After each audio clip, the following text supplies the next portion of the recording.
Olá, irmãos! Estamos aqui mais uma vez para dar continuidade ao nosso trabalho de leitura do livro No Mundo Maior, pelo Espírito André Luiz, Francisco Cândido Xavier, A Vida no Mundo Espiritual. A vez passada, nós lemos a segunda parte do capítulo 1, né? Onde nosso irmão querido Eusébio chegou e fez aquela prece maravilhosa para o preparo, né, do trabalho.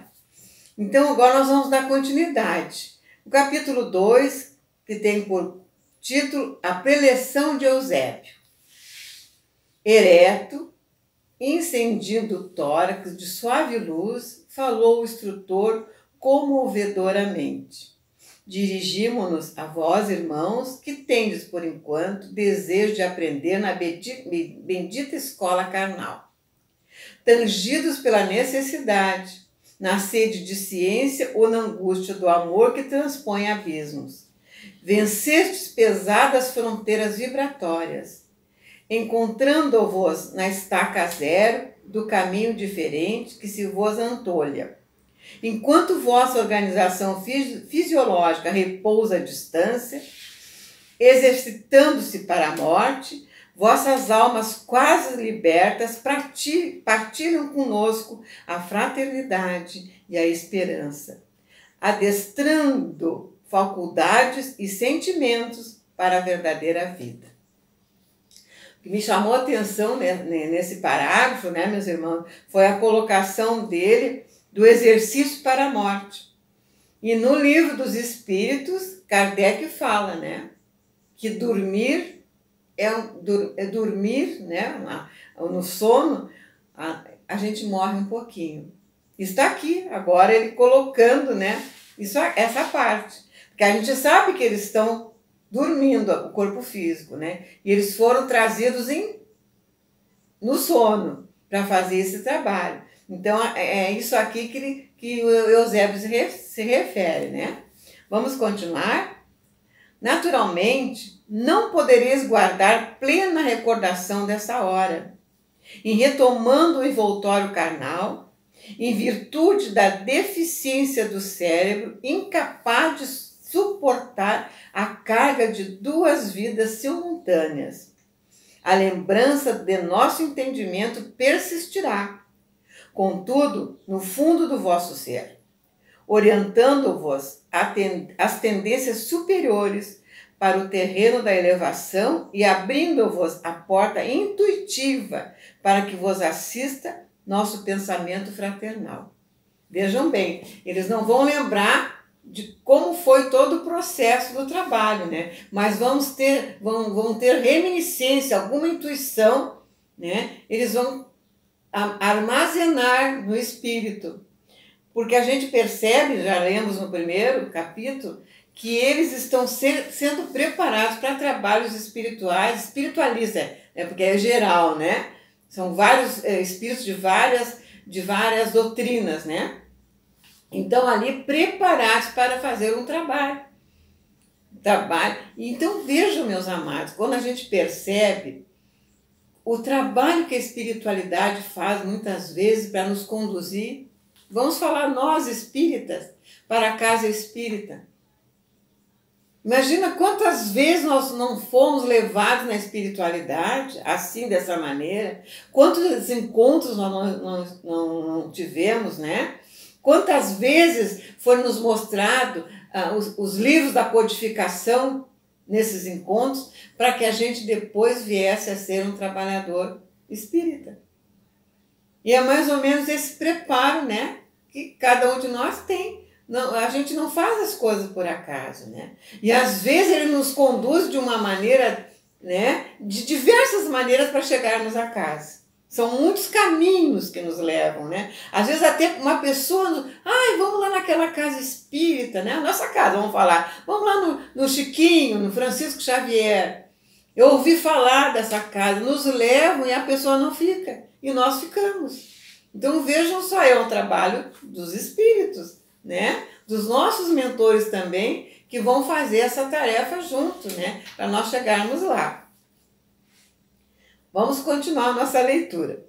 O orador fez breve pausa, fixando-nos o olhar calmo e lúcido, e sob a leve e incessante chuva de raios argênteos, continuou. Enfastiados das repetidas sensações no plano grosseiro da existência, intentais pisar outros domínios.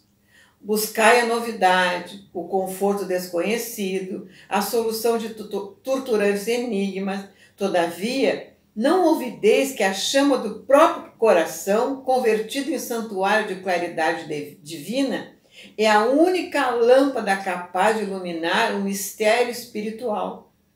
Em nossa marcha pela senda redentora e evolutiva, ao lado de cada homem e de cada mulher, no mundo permanece viva a vontade de Deus, relativamente aos deveres que lhes cumpre. Cada qual tem à sua frente o serviço que lhe compete, como cada dia traz consigo possibilidades especiais de realização no bem. O universo enquadra-se na ordem absoluta. Aves livres em limitados céus, interferimos no plano divino, criando para nós prisões e ilhames, libertação e enriquecimento. Insta, pois, nos adaptemos ao equilíbrio divino, atendendo à função insulada que nos cabe em plena colmeia da vida.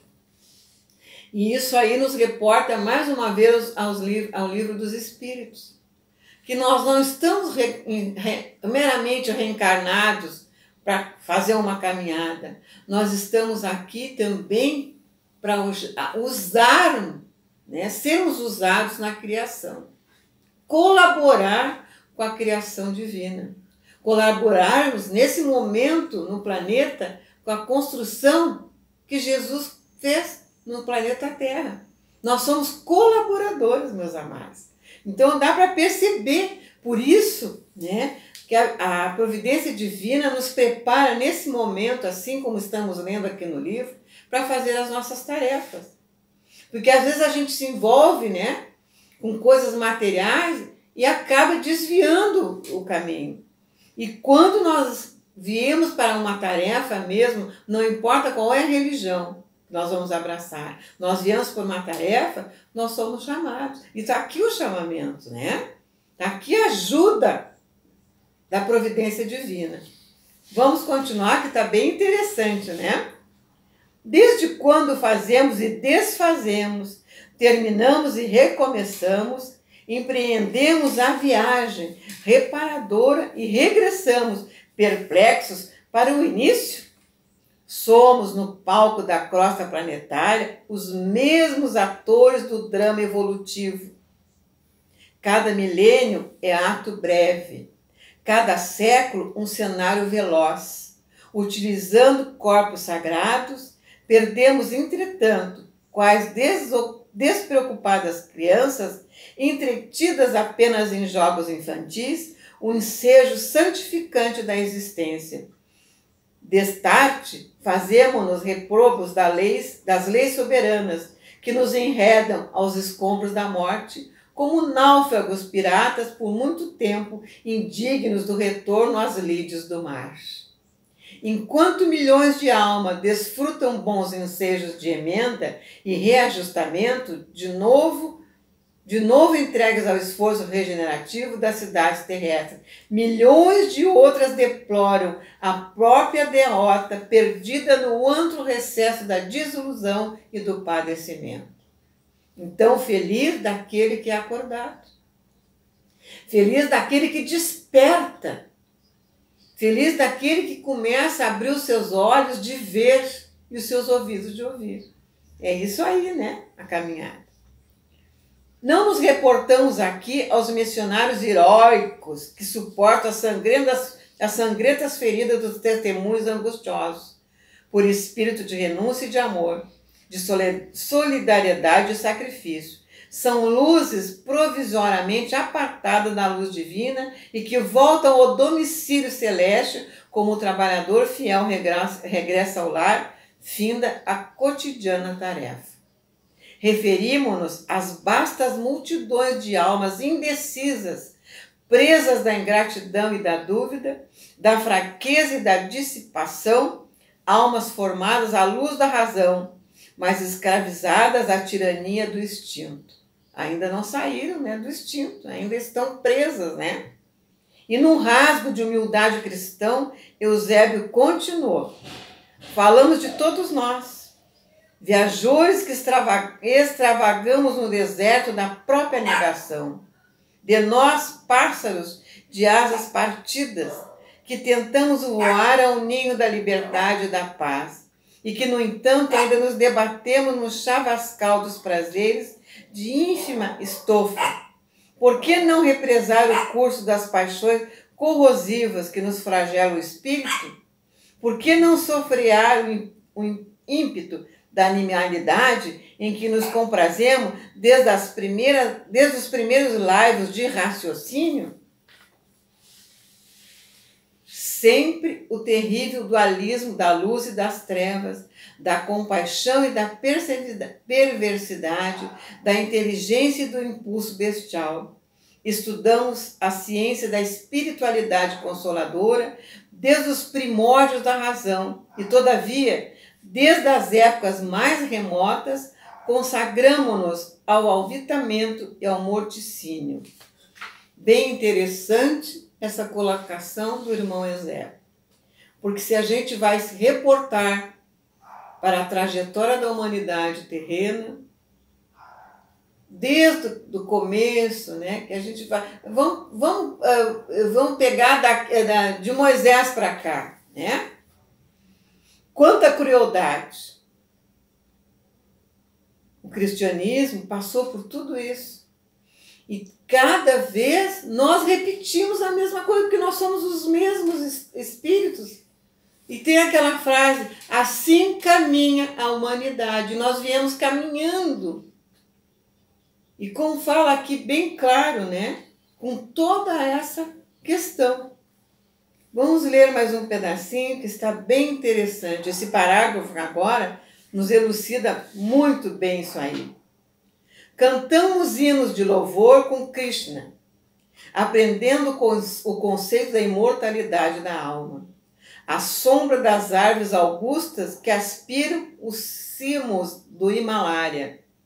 E descíamos logo depois ao vale do Ganges, matando e destruindo para gozar e possuir.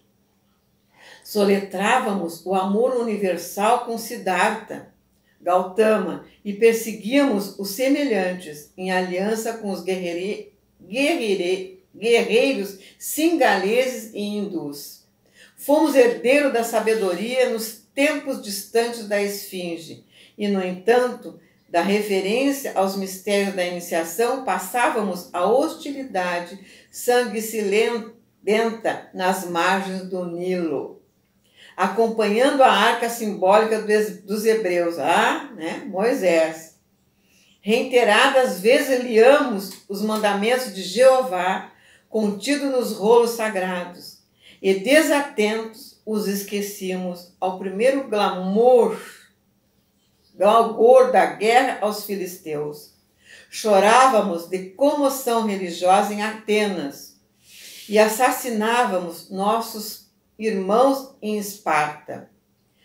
Admirávamos Pitágoras, o filósofo, e seguíamos Alexandre, o conquistador. Em Roma, conduzíamos oferendas valiosas aos deuses, nos maravilhosos santuários, exaltando a virtude para desembainhar as armas, minutos depois, no átrio dos templos, disseminando a morte e entronizando o crime. Escrevíamos formosas sentenças de respeito à vida com Marco Aurélio e ordenávamos a matança de pessoas limpas de culpa e inúteis à sociedade. Com Jesus, o divino crucificado, nossa atitude não tem sido diferente. Sobre os despojos dos mártires imolados nos circos, vertemos rios de sangue em vedita cruel, armando fogueiras do sectarismo religioso. Suportamos administradores arbitrários e ignominiosos, de Nero a Diocleciano, porque tínhamos fome de poder. E quando Constantino nos abriu as portas da dominação política, convertemo-nos de servos aparentemente fiéis ao Evangelho em criminosos árbitros do mundo. Pouco a pouco, esquecemos os cegos de Jericó, os paralíticos de Jerusalém, as crianças do Tibíades, os pescadores de Cafarnaum, para afagar as testas coroadas dos triunfadores. Embora soubéssemos que os vencedores da terra não podem fugir à peregrinação ao sepulcro.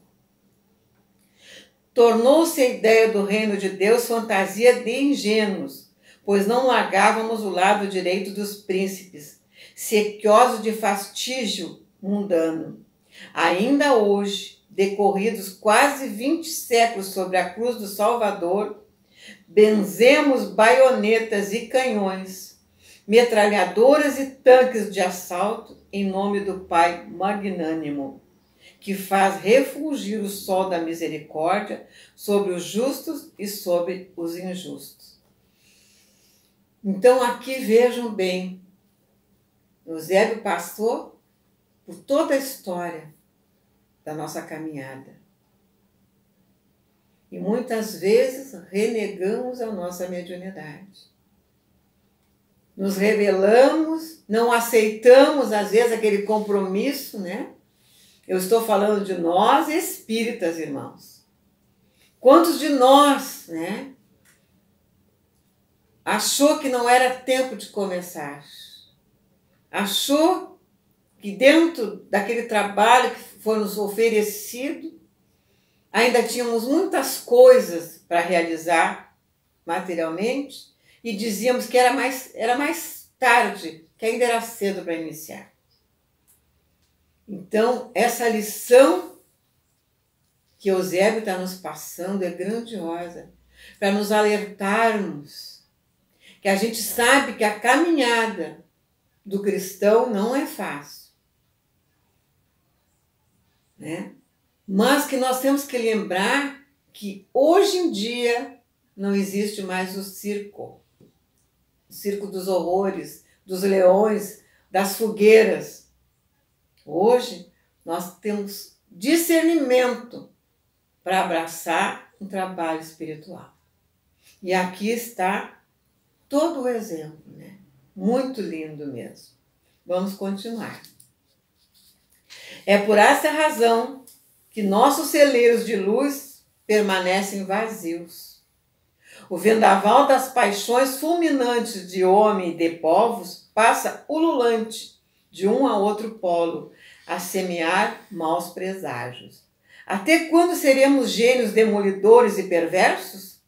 Ao invés de servos leais do Senhor da vida, temos sido soldados dos exércitos da ilusão, deixando à retaguarda milhões de túmulos abertos sob aluviões de cinza e fumo. Debalde exortou-nos o Cristo a buscar as manifestações do Pai em nosso próprio íntimo. Cevamos e expandimos unicamente o egoísmo e a ambição, a vaidade, a fantasia na crosta planetária. Contraímos pesados débitos e escravizamo-nos aos tristes resultados de nossas obras, deixando-nos ficar indefinidamente na messe dos espinhos. Foi assim que atingimos a época moderna, em que a loucura se generaliza e a harmonia mental do homem está a pique de sossobro, de cérebro evolvido e coração imaturo. Requintamo-nos presentemente na arte de esfacelar o progresso espiritual. O excelso orientador deu a oração um mais longo intervalo, durante a qual observei companheiros em torno, homens e mulheres segurando alguns fortemente as mãos uns dos outros. Exibiam extrema palidez no semblante estarrecido. Alguns deles, por certo, compareciam ali pela primeira vez, como eu, dado o estático assombro que se lhes estampava no rosto. Fixando na assembleia um olhar percussiente, o instrutor prosseguiu. Nos séculos pretéritos, as cidades florescentes do mundo desapareciam pelo massacre, ao gláudio dos conquistadores sem entranhas, ou estacionavam sob a onda mortífera da peste desconhecida e não atacada. Hoje, as coletividades humanas ainda sofrem o assédio da espada homicida, e chuvas de bombas arremetem contra populações indefesas. No entanto, a febre amarela, a cólera e a varíola foram dominadas. A lepra, a tuberculose e o câncer experimentam combate sem tréguas. Existe, porém, nova ameaça ao domicílio terrestre, o profundo desequilíbrio e a desarmonia generalizada, as moléstias da alma que se ingerem, sutis, solapando-vos a estabilidade. Aqui a gente percebe, né, que nós mesmos fizemos as conquistas das doenças que permanecem no planeta. Agora, na atualidade, a pandemia do Covid-19 e essa luta mundial, né, para descobrir a vacina. E ainda, né, a doença, a pandemia se alastrando pelas imprudências que o ser humano comete. E assim, imagina, meus amados, aqui agora, nesse momento, alguns de nós não têm consciência, né, do momento que nós estamos atravessando. E se a gente for imaginar um pouquinho atrás, nós não tínhamos também ainda, né? Então, essa relação toda que o nosso irmão Eusébio colocou das doenças, né, nos séculos pretéritos, né, foram conquistas nossas. Porque a gente sabe que uma doença, ela vem para reparar. Muitas vezes para curar o nosso espírito, né? E muitas vezes nós precisamos nos curar antes de desencarnar aqui mesmo. E é assim que se dá o processo, né? Nós vamos ler mais um pouquinho, né? Vossos caminhos não parecem percorridos por seres conscientes, mas semelham-se a estranhas veredas, ao longo das quais tripudiam duendes alucinados, como fruto de eras sombrias, caracterizadas pela opressão e maldade recíprocas em que temos vivido. Odiando-nos uns aos outros, vemos a terra convertida em campo de quase interminas hostilidades. Homens e nações perseguem o mito do ouro fácil. Criaturas sensíveis abandonam-se ao distúrbio das paixões. Cérebros vigorosos perdem a visão interior, enceguecidos pelos enganos da personalidade e do autoritarismo, empenhados em disputas intermináveis, em duelos formidandos de opinião, conduzidos por desvairadas ambições inferiores. Os filhos da terra abeiram-se de novo abismo, que o olhar conturbado não lhes deixa perceber. Esse antivórtice, meus irmãos, é o da alienação mental, que não nos desintegra só os patrimônios celulares da vida física, senão também nos atinge o tecido sutil da alma, invadindo-nos o cerne do corpo perispiritual. Quase todos os quadros da civilização moderna se acham comprometidos na estrutura fundamental. Precisamos, pois, mobilizar todas as forças ao nosso alcance, o serviço da causa humana, que é a nossa própria causa. Claro O serviço da causa humana é a nossa própria causa, porque somos seres humanos. Somos espíritos agora, nesse momento encarnado, como humanos, como seres humanos. O trabalho salvacionista não é exclusividade da religião. Constitui ministério comum a todos, porque dia virá em que o homem há de reconhecer a divina presença em toda parte. A realização que nos compete não se filia ao particularismo, é obra genérica para a coletividade. Esforço do servidor honesto e sincero, interessado no bem de todos. Se visitais a nossa companhia buscando orientação para o trabalho sublime do Espírito, não vos esqueça vossa luz própria. Não conteis com achortes alheios para a jornada. Em míseros planos de sofrimento regenerador, nas vizinhanças da carne, choram amargamente milhões de homens e de mulheres que abusaram do concurso dos bons, precipitando-se nas trevas ao perder no túmulo os olhos efêmeros com que apreciavam a paisagem da vida à luz do sol. Displicentes e recalcitrantes, esquivaram-se a todas as oportunidades de acender a própria lâmpada. Aborreciam os atritos da luta, elegeram o golpe corporal como objetivo supremo de seus propósitos na terra, e quando a morte lhes cerrou as pálpebras saciadas, passaram a conhecer uma noite mais longa e mais densa, referta de angústias e pavores. Nesse momento, Eusébio interrompeu-se por mais de um minuto, como a recordar cenas comovedoras que as imagens do seu verbo evocavam, demonstrando certa vacuidade no olhar. E aqui nós encerramos a primeira parte do segundo capítulo. Com muito ensinamento, né, meus amados? Com muitas reflexões nesse momento que atravessamos essa pandemia. E que esse trabalho do mundo maior, que o André Luiz está nos trazendo nesse livro, nos alerte para que possamos acender a nossa luz. Não foi em vão que o Mestre Jesus, o divino Mestre Jesus, nos deixou esse conselho: brilhe a vossa luz. Obrigada pela atenção. Continue assistindo os trabalhos do nosso canal. Divulguem o nosso canal. E aquele que ainda não se inscreveu, faça, para ajudar a nossa Casa Espírita, Francisco Xavier. Até a próxima, na segunda parte do segundo capítulo. Um grande abraço.